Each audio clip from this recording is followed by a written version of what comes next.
Hello, this is Raymond Smith with Disciple Blueprint, helping you become a fully devoted follower of Christ. You ever sit there and think, why am I like this? Why do I overthink everything? Why does my mind go straight to the worst case scenario? Why do I feel fine one minute and overwhelmed the next?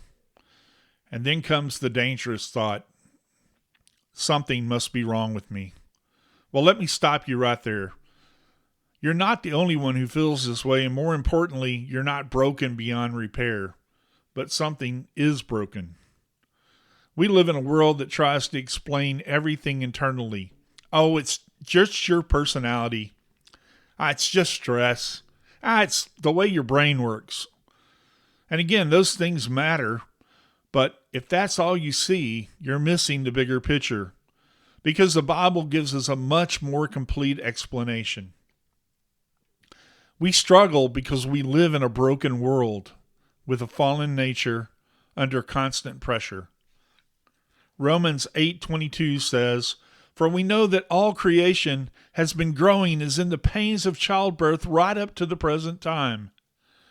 Everything is broken, not just the world out there, but the world in here.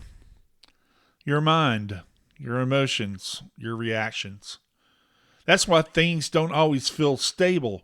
That's why your thoughts don't always cooperate. That's why you can know truth and still feel something completely different. And if you've ever felt that tension, you're in good company. The Apostle Paul felt it too.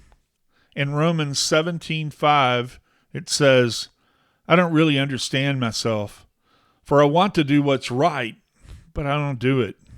Instead, I do what I hate." That's Paul, the apostle. Not a weak Christian, not someone new to the faith. Paul. And he's basically saying, I don't even understand why I do what I do. You ever felt like that? You know what's true. You know how you should respond, but your thoughts go somewhere else. Your emotions go somewhere else. And you're left sitting there thinking, why can't I just get this right? That's not just you. That's the struggle of being human in a fallen world. Let's take it a step further. Your mind isn't just dealing with internal struggles. It's also under external pressure, constant input, social media telling you who you should be, news feeding fear, culture redefining truth. And all of that shapes how you think, whether you realize it or not. Proverbs 4:23 says, "Guard your heart above all else, for it determines the course of your life." Why would God tell you to guard your heart and mind if nothing was trying to influence it? Your thoughts are being shaped every day by what you consume, by what you hear, by what you focus on. And if you're not intentional, your mind drifts, usually not toward truth, but towards fear, comparison, and doubt. Let's look at it from this perspective. You scroll your phone for 10 minutes and suddenly you feel behind in life. Not because anything changed, but because your perspective did. Or you replay a conversation over and over in your head, analyzing every word, convincing yourself you said something wrong. Now you're anxious about something that may not even matter. That's not random. That's the combination of a broken world, a human mind, and constant input. And then there's something else we don't talk about enough. Your emotions have limits. Even Jesus showed this. In Matthew 26:38, he says, "My soul is crushed with grief to the point of death." That's Jesus. Perfect, sinless, strong, and he's overwhelmed. So if you feel overwhelmed sometimes, that doesn't mean you're failing. It means you're human. Now, here's where people usually go wrong.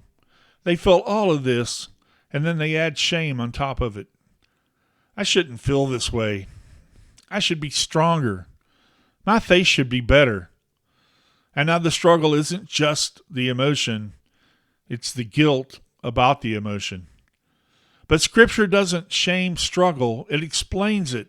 It normalizes it then it points you towards truth. Let me bring this all together. Why do you feel this way? Because you live in a broken world. You have a human mind that doesn't always cooperate. You're constantly influenced by what's around you, and you have real emotional limits. That's reality. But there's hope. Just because your mind feels chaotic doesn't mean it has to stay that way. You are not stuck and you're not beyond help. And this isn't something you just deal with forever without growth. Because God doesn't just explain the struggle, He gives you a way forward. We're going to get into that in the next few episodes, but for now, I want you to walk away with this. You're not crazy, you're not alone, and you're not failing.